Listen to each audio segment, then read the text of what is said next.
Good day mga kabrand. So we are unboxing Razer Ornata V3 10 keyless compact low profile keyboard. So with low profile keys, Razer Mecha membrane switches, backlit dedicated media with Razer Chroma RGB. So ito yung box niya guys.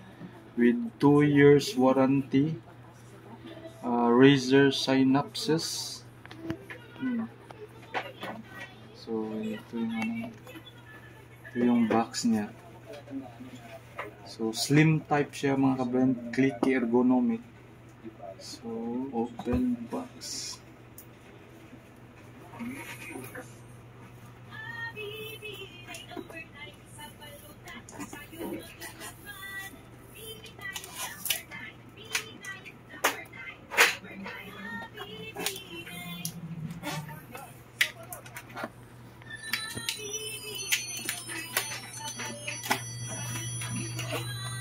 So may 4 gamers pa dito.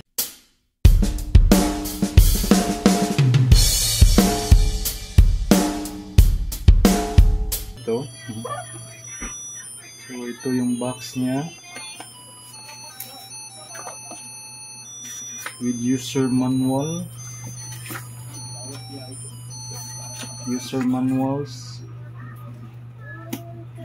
with sticker. So ito yung keyboard niya mga kablend na. So keyboard niya.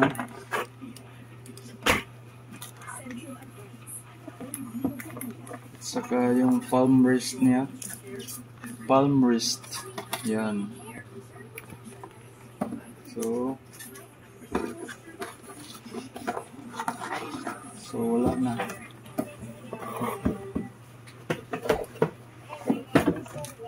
So ito yung keyboard niya, no.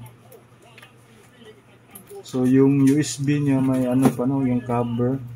So tanggalin mo yan, color green. So yung wire niya maganda yung quality ng wire. So buksan na natin.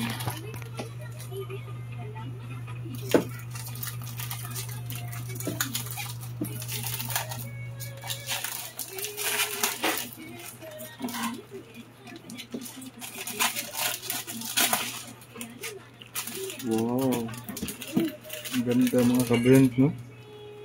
So ito yung low profile niya, no. Tingnan nyo dito. So ang nipis, ang ganda. So may stand pa, no. Stand niya. So ito yung sounds niya. So silent type siya, maganda. So sa keyboard niya, so my name Razer, my dedicated keys, so volume up and down, yun lang.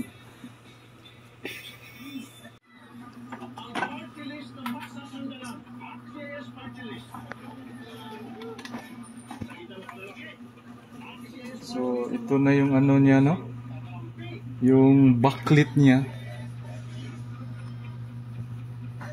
So FP. So maganda, no. So parang mag-download pa tayo ng apps sa Razer, no, bago tayo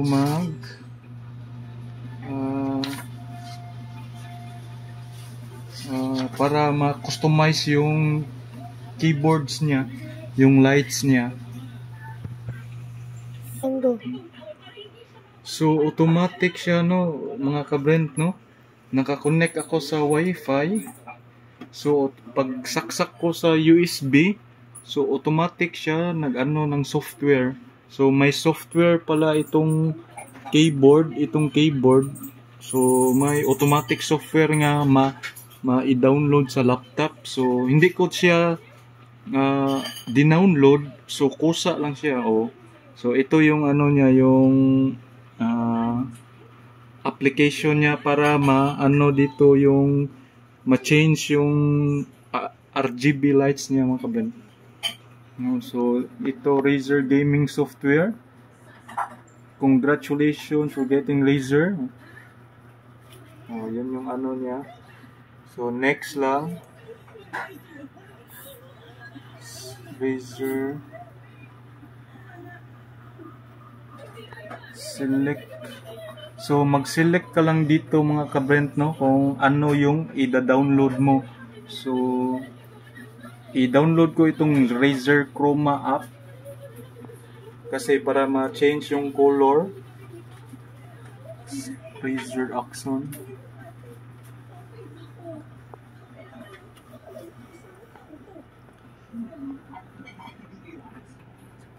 Alayo.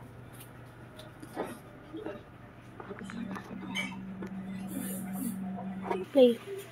So mga kabrent, so yung i-download ko lang yung Razer Synapses 4 at saka Razer Chroma app. Pwede nyo tong i-download lahat, pero para sa akin meron na ako mga optimization, mga ano sa laptop ko. So yung laptop ko pala Lenovo Legion.